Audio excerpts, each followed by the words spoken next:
Greetings guys and girls and fellow gamers, my name is Games for Kicks and welcome back to another look at Jaws of Extinction, or JoEGame for short. The last time we looked at this was at the official trailer they released in January. They're now on Kickstarter. They have a Kickstarter campaign release that started on the 5th of June, which I'm gonna have linked in the description below so you can check it out for yourself. But what we're gonna do in this video is we're gonna look at the new prologue trailer they have released alongside the Kickstarter campaign. Then we're gonna look at more detail at some of the things that are shown in the trailer, and we're also gonna have a look at some of the things mentioned in the Kickstarter. I hope you guys are gonna enjoy the video. If you do, remember to kick that like button in the balls to support the channel, and if you're new to the channel and you like what you see, hit that subscribe button. So let's get started!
One of the first things to note for me personally, which are important, is that the trailer was made with pre-alpha release footage taken from the Kickstarter timed exclusive demo. So yes, there is a demo and it explains it all on the Kickstarter page, how to get access to it and when and you get access to it, but we're gonna have a look at that in a second as well. Not the demo, but the page. So why this is important to me is like, they are showing you things that you currently have access to, or will have access to. So they're not showing you a finished product, they're not showing you a highly CGI'd trailer just to get you hooked up, just to get you hooked, but they are showing you things that you can actually get access to pretty soon, which is really, really good. So right here we can see a little bit of the melee combat and the gun combat, which is really nice. So you have your nice little Lucille, and you have gunfire, very nice, and you can see the different types of zombies already in the background. Some have their standard orange clothing on, some seem to be military or guards, and the other one is on fire. I don't know what he's about, so but you don't want no touchies. Definitely no touchies on that one. Now here in this scene, we seem to get a little glimpse of another type of melee combat. So we see the character like launching up in the air, and pow! Right in the foreface. And this is the type of stuff that I find really enjoyable. Like, it really reminds me of State of Decay combat, like where you had the normal combat, you hit him in the face or whatever, but then you had these special moves where you just did these launches into the air and just had that real satisfying. I mean, State of Decay must have had really one of the most satisfying moments in melee combat, in my opinion. Like, you just really felt it when you were playing it. And if this is an indication, now I don't know for a fact, but if this is an indication of what we can do in melee combat, it really brings back that satisfying feeling that you get when you take on zombies in melee combat. Now here was another one of those special moves, like where we saw the character that I'm assuming you play the way the camera is, slides underneath the zombies or climbs up on the roof of things. And again, it's indicating, you know, a lot of flexibility there with your action, whatever you call them, action moves or combat, yeah? And this is really something that is important, you know? It makes you feel like you kind of more in control of the flow of how things are going, which is really nice. So let's have a look at the Kickstarter page. The first thing that you can see right there, which jumps out for me, is multiplayer and single player. They go a little bit more into detail below, which is really nice. Now, they're saying like it's an exceptional new non-linear story-driven open world sandbox style single player and multiplayer zombie horror survival game. Now, further down the page where we can see the game features Joey has so far, or Joey so far game features as they call it.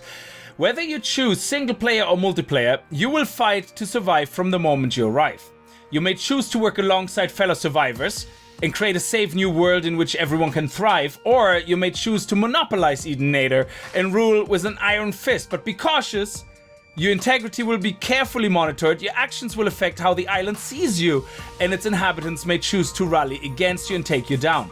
So that would imply some NPC AI functionality where if you, even in single player I suppose, if you piss people off on the island and you're just being a douchebag, they will retaliate eventually and will probably fight against you.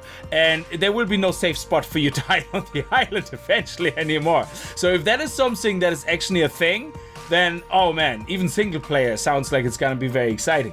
Further down, we can see a section that seems to indicate some sort of quest system that you might get offered jobs or quests by characters you meet in safe zones, or maybe over the radio as well. And these undertakings can offer unique rewards, but they're entirely optional. So that indicates some flexibility that you don't have to complete quests to get into certain zones maybe, or to unlock certain areas, that you can go straight from A to B. And that's it. And you don't have to do these things. But of course, if you're a type of person who likes to interact, who likes to feel like they're making a difference to the people around them, then there you go, you can do that as well. So the flexibility that it indicates is rather interesting. Here we have an indication of possible different types of zombies. So they're saying that you don't only have the slow and shambling corpses that are easy to take down, but they don't want to spoil the surprise going into too much detail, but bear in mind that you best keep your guard and have your wits about you. So there will be multiple types of zombies, maybe even zombies with some intelligence, who knows? I don't know, I'm just saying that myself. I actually have no indication of this. But it's great to see that there already is an indication that there will be multiple zombie types. Now here we get a bit of an insight on the flexibility of the game and what they have planned. So you can have your short single player tutorial, which is a prologue to your time on Edenator, but it's optional. So if stories are not your thing, as it says there, you don't have to do it, which is great. A lot of people just like to go right in and take over and do things. Or maybe if you play the game a second or third time, you might think, I don't really care about this, you know? So it shows some flexibility, which is great. An immersive storyline. Follow the story to uncover the island's secrets and gain unique rewards. So the story seems to be not just thrown in for the sake of it, and like a lot of other games do, where they just give you the multiplayer experience or just a single player kind of with all the features, but they also want to give you an immersive storyline if you are into the story part of the game. The music of the game is completely done in-house. So everything you heard so far in the trailer, or everything, or in the last trailer as well from the January video, the trailer that I showed you guys, which I'm gonna link in the description below as well, is all done in-house, which is really nice to see that they're actually putting all the effort into every single detail, audio as well. Survival. Our survival mechanics are designed to mimic real life as close as possible. For example, an average person can survive for around 3 weeks without food, and about 3 days without water, and 12 hours without Wi-Fi. I like that. So after 12 hours no Wi-Fi, you die. You're dead. You just keel over dead. That's it. Play on your own in single player, or play with friends in co-op mode, or in multiplayer mode. So that is interesting. So you can just hook up with some friends of yours and play co-op without the fear of somebody else being a douchebag, or you can actually hook up to online multiplayer mode. Now, what exactly online multiplayer mode details, I don't know yet. Here we get a quick glance at the map again. So we had that already in the first trailer as well. We saw the map a little bit, but as you can see here, they have world events and quests. Attempt these with friends and other players, or take them on solo style. We won't tell you the odds of successfully navigating these quests on your own. So there seems to be a slight indication that in a multiplayer environment, you might not be better off being a douchebag killing everybody you see. So I don't even know if you can actually. I have no idea about the PvP aspect of this game. I'm just saying this indicates that there is rewards for sticking together and working together. So, which is nice to see, because I like to play solo in multiplayer games, but because most people are just not nice when you meet them in multiplayer games. But if there's a reward to be held that you can successfully defeat something together when you work together, that actually makes it worthwhile to say, listen, you know what, let's just truth here, let's just team up and let's get this done, and then we go our separate way. Now, player skill systems increase your chances of survival by developing the skills you feel are most important. That indicates of a skill tree, perhaps something where you can increase by usage, either skill points, I don't know, there's no details on this at this point, but it's nice to see that there will be a skill system in the game. Friendly non-playable characters, you can trade with NPCs for useful items and take on quests to help them. We already saw early on about the quests in the safe zones, and trading with NPCs, that sounds very interesting as well. Here we see some details on wildlife, and this is what is really interesting to me as well. When I read this, I was like, what? Sounds cool. Rich wildlife. Want to tame and ride a horse? Great. Fancy trying your hand on falconry? So what happens if I know how to control a falcon? Like in falconry, can I go and send him out and pick the eyeballs out of my nemesis? That would be awesome. I don't know. That could be a thing. The animals of Eden Neda aren't just there for decoration. Everything has a use. That is really awesome.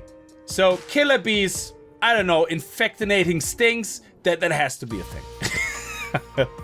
Then we see the weapons. Utilize an expansive and explosive satisfying arsenal of weapons. That sounds interesting. Player crafting system. Use the logical and expansive crafting system to create what you need to survive. So we will have a crafting system in the game, which is great.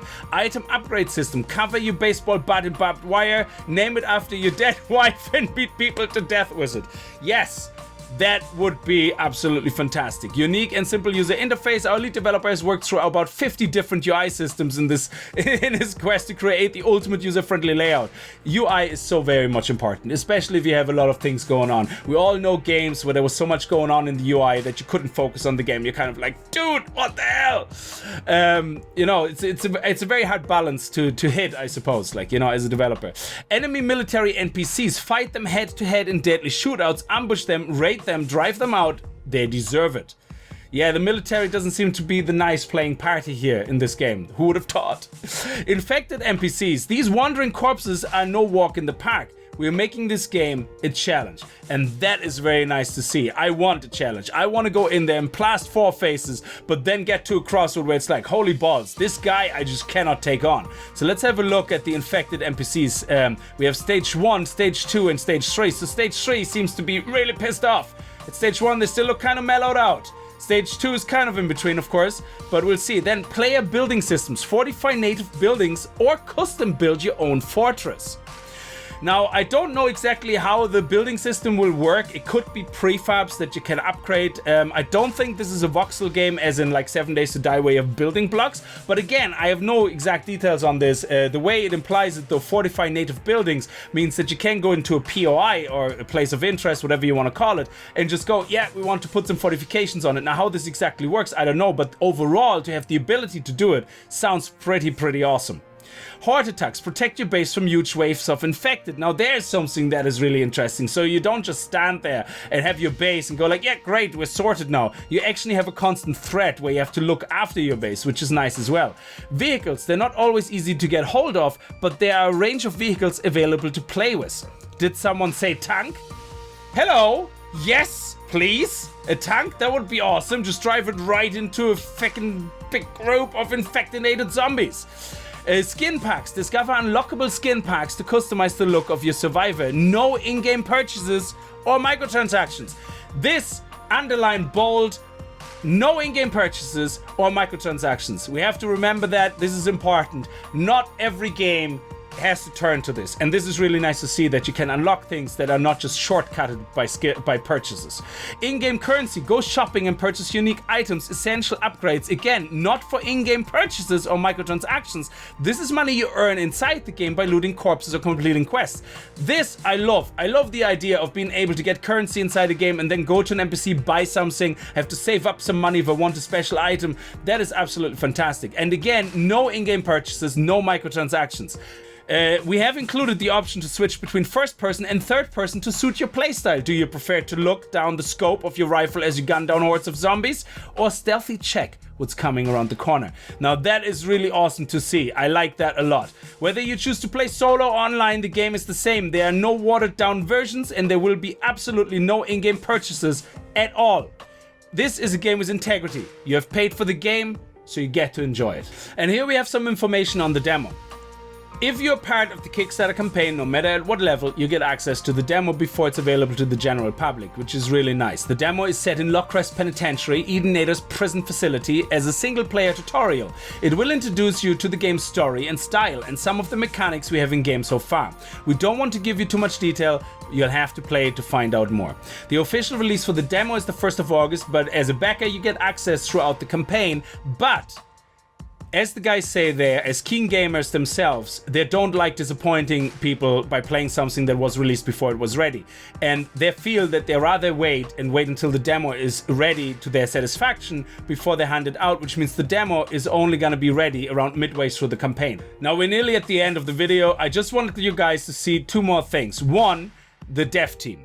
The dev team is something I personally always look into, no matter if it's a Kickstarter game or early access game. And it's not to show you the guys who are working on it. You know, you can look at that yourself. What I like to point out here is they have already people covering certain areas that are really important in this type of game. So you have a story artist, you have a lead composer, you have the developers and separate 3D artists. So this is not just two guys doing it all. This is a few guys specializing in a field and lending their expertise to that area, which is really good because it already gives upfront a little bit of confidence into some expected quality, which is really nice.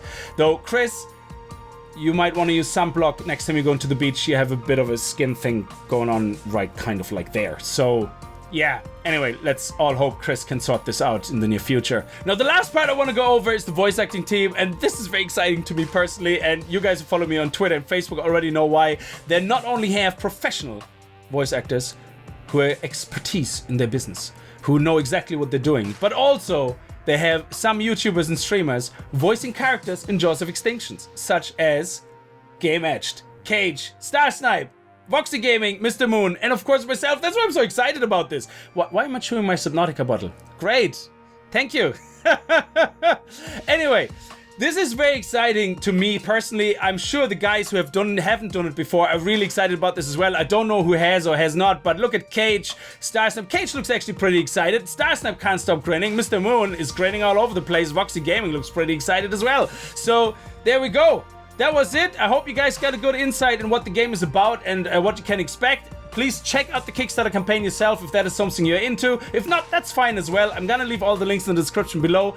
Of course, I'm also gonna leave a link to the previous discussion about the original teaser trailer as well in the description below, so you can check that out if you want to too. Either way, I hope you guys had a good time. If you did enjoy the video, remember to kick that like button in the balls, and I hope to see you guys in another video. And if you're new to the channel and you like what you see, hit that subscribe button, and I'll see you guys next time. Until then, as always, viel Spaß and happy gaming.